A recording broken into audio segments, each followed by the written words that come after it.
this can be written as x minus 0, x minus 3. It is the same thing. X minus 0 is the same thing as x.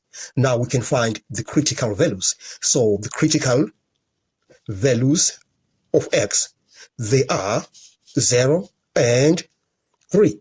Now let's go down to the number line and write down those critical values. We have one critical value at 0, another one is at 3.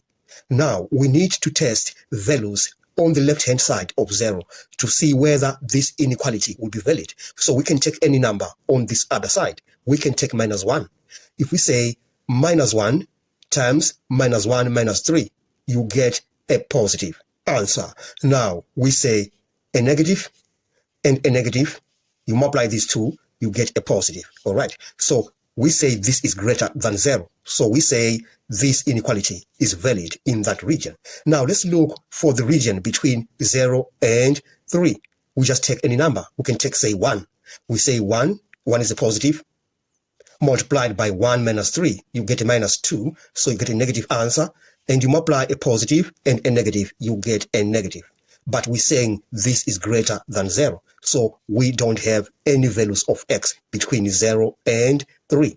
Now let's test this inequality to the right hand side of 3. We can take any number. We can take 4. We say 4 is a positive number. Then 4 minus 3, we get 1, which is a positive number as well.